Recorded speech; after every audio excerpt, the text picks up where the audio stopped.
Hello, हाय, नमस्कार मित्रांनो. मी RJ. Rucha आणि तुम्ही ऐकताय रेडिओ देवगिरी FM 91.2 वारसा लोकसंस्कृतीचा. मित्रांनो, तुम्हा सर्वांचं क्रीडा जगत या आपल्या कार्यक्रमात खूप खूप स्वागत.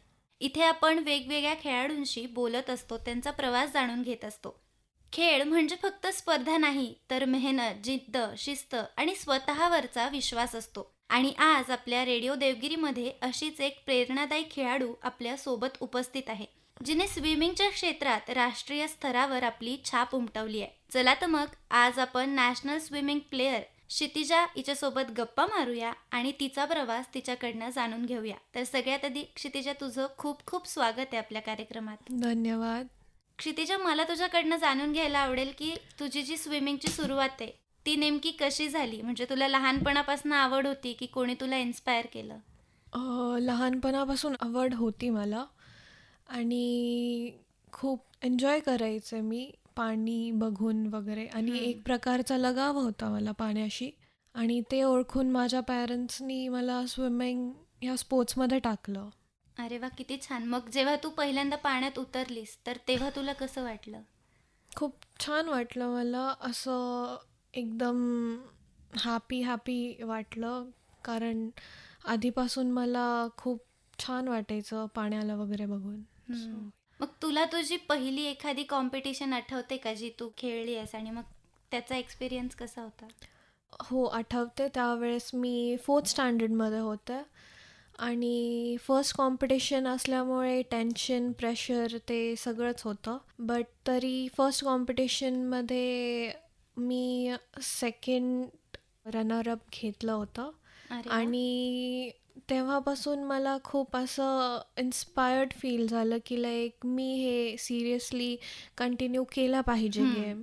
अरे वा, खूपच छान. मग आता मला सांग की स्विमिंगचे नेमके किती प्रकार असतात आणि कशा पद्धतीने कॉम्पिटिशन सुद्धा असतात स्विमिंगच्या? स्विमिंगमध्ये कॅटेगरीज तसे दोन आहेत, एक फिन स्विमिंग आणि हम्म. एक नॉर्मल स्विमिंग. नॉर्मल स्विमिंगमध्ये 4 स्ट्रोक्स असतात, एक बटरफ्लाय, दुसरा बॅकस्ट्रोक, तिसरा ब्रेस्टस्ट्रोक आणि चौथा फ्रीस्टाईल. आणि फिन स्विमिंगमध्ये बेसिकली तुम्हाला पायामध्ये फिन्स म्हणून एक प्रकारचं ऑब्जेक्ट म्हणू शकतो आपण, ते लावावं लागतं आणि आपल्याला किक करावं लागतं ओके. एनर्जीनी आणि आपण त्याने पुढे जातो. त्याला फिन स्विमिंग बोलतात. आणि आता जसं तू नॅशनल लेवलला सुद्धा स्विमिंग कॉम्पिटिशन्स केल्या आहेत, तर मग त्याचा एक्सपिरियन्स कसा होता? तिथलं वातावरण कसं होतं? आणि तुझी जी ही नॅशनल कॉम्पिटिशन झाली ती कुठे झाली होती? वातावरण खूप चांगलं होतं कारण तिथे नॅशनल्स होते माझे पहिले, तर तिथून ऑल इंडियामधून मुलं मुली आले होते आणि खूप प्रेशर वातावरणही होतं. हम्म. आणि तेव्हा मी माझा फर्स्ट इव्हेंट खेळला नॅशनल्समध्ये 200 मीटर फ्री स्टाईल. त्यात ओके. मला ब्रॉन्झ मेडल भेटलं होतं. ती फर्स्ट माझी नॅशनल्स दिल्लीला झाली होती, तालकटोरा स्टेडियमला. आता जसं तू नॅशनल कॉम्पिटिशनपर्यंत गेली आहेस, तर मग तिथपर्यंत पोहोचण्यासाठी बरीच मेहनत आणि प्रॅक्टिस लागली असेल. तर मग तुझं जे रोजचं प्रॅक्टिसचं रुटीन होतं ते कसं होतं? रोजचं माझं प्रॅक्टिसचं रुटीन, मला 3:30ला उठावं लागतं आणि 4 ते 7 माझं प्रॅक्टिस सेशन असतं. त्यानंतर माझं कॉलेज असतं हम्म. आणि परत इव्हनिंग सेशनही असतं माझं 5 to 7.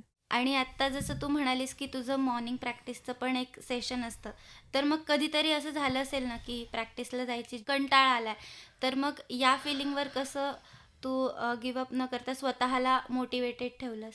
मी एक इन्स्पिरेशन ठेवलं की लाईक मला नेक्स्ट नॅशनल्स पण खेळायचे आहेत आणि इन्स्पिरेशन असं ठेवलं की मी यावेळेस माझं बेस्ट देईल. हम्म. जसं मी मागच्या वेळेस ब्रॉन्झ घेतलं, तर यावेळेस मी सिल्वर आणि गोल्डचा प्रयत्न करेल, असं मी इन्स्पिरेशन ठेवलं आणि मी स्वतःला रोज मोटिवेट त्यानेच करत होते.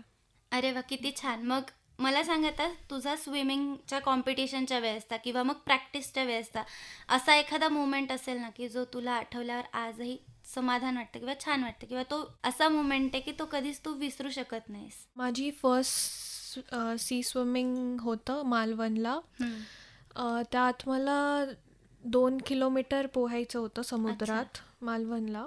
आणि माझी प्रॅक्टिस सेशनची बोट मिस झाली ती, कारण समुद्रामध्ये आधी मॅच खेळायच्या आधी तुम्हाला प्रॅक्टिस करावं लागते 1-2 दिवस आधी. बट अनफॉर्च्युनेटली माझी प्रॅक्टिस सेशन मिस झालं होतं. सो नेक्स्ट दिवशी मी विदाऊट प्रॅक्टिस उतरले होते मॅचला आणि त्यात मला सेकंड रनरअप भेटलं. अरे वा. आणि ते खरंच अनफॉरगेटफुल मोमेंट होतं माझ्यासाठी. आणि असं वाटलं की लाईक जे काही मी मेहनत वगैरे केली आहे ते सगळं सक्सेस झालं. नक्कीच. मग मला सांग, जेव्हा तुला पहिल्यांदा ते मेडल मिळालं किंवा ती कॉम्पिटिशन तू जिंकलीस, तर त्यावेळेची तुझी फिलिंग कशी होती नेमकी? खूप चांगली होती. आणि ज्याही लोकांनी मीन्स माझे आई बाबा आणि कोचनी माझ्यावरती इन्व्हेस्ट केलं तर लाईक त्यांचे एफर्ट्स टाईम सगळे सक्सेसफुल झालेले दिसले मला. आणि खरंच मला खूप आनंदी फील झालं होतं त्यावेळेस. अरे वा, नक्कीच. आणि आता मला सांग की अभ्यास आणि स्विमिंग या दोन्ही गोष्टी तू कशा सांभाळतेस? म्हणजे टाईम मॅनेजमेंट तुझं कसं असतं? कारण की स्विमिंग ॲज अ स्पोर्ट्स जरी असलं तरी सुद्धा एक करिअर म्हणून तू सध्या जे करते तो अभ्यास, या दोन्ही गोष्टी तू कशा बॅलन्स केल्या? सध्या मी करिअरमध्ये sports side by side me studies पण मॅनेज करते आहे. मी माझी डिग्री फॉरेन्सिक सायन्समधून परसिव्ह करते आहे. आणि त्यामध्ये आज लाईक खूप स्टडी करावं लागतं कज ते बेसिकली सब्जेक्ट क्राईम आणि त्याच्यात जातो. सो मला स्विमिंगच्या प्रॅक्टिसनंतर थोडा वेळ अभ्यासाला काढावा लागतो.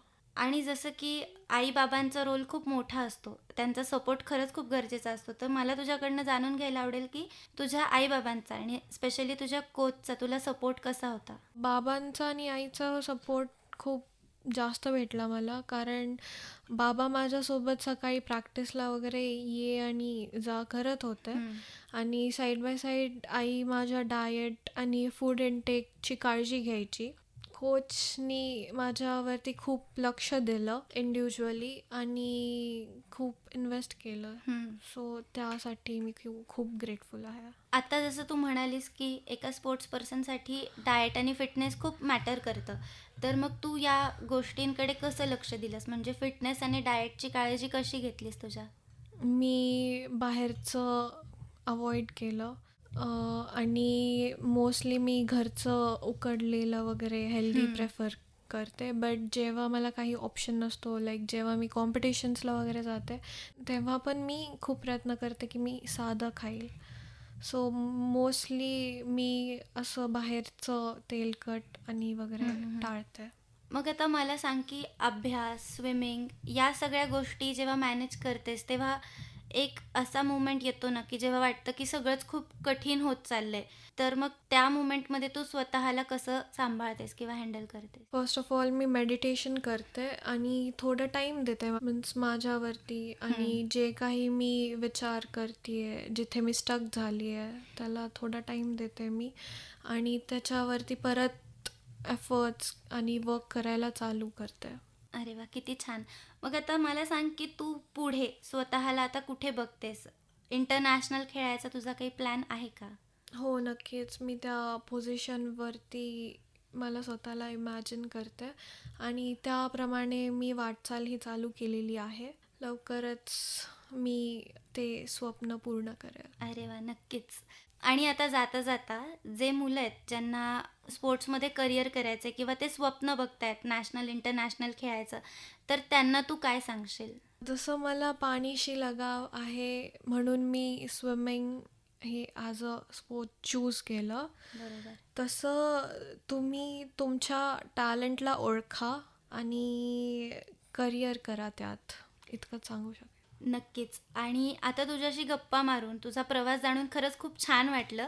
तर जाता जाता एक आपण छोटासा रॅपिड फायर खेळूयात. तर मला सांग, मॉर्निंग प्रॅक्टिस की evening practice? Morning practice. Pool की बीच? पूल. फिटनेस की cheat meal? Cheat meal. Favourite snack? Roasted makhana. One word for swimming? अतिउत्तम. कोचची सर्वात जास्त ऐकलेली एखादी ओळ किंवा एखादा शब्द? Watch out your clock. Kshitija, तुझ्याशी गप्पा मारून खरंच खूप छान वाटलं. तुझा जर्नी खरंच खूप इन्स्पायरिंग आहे.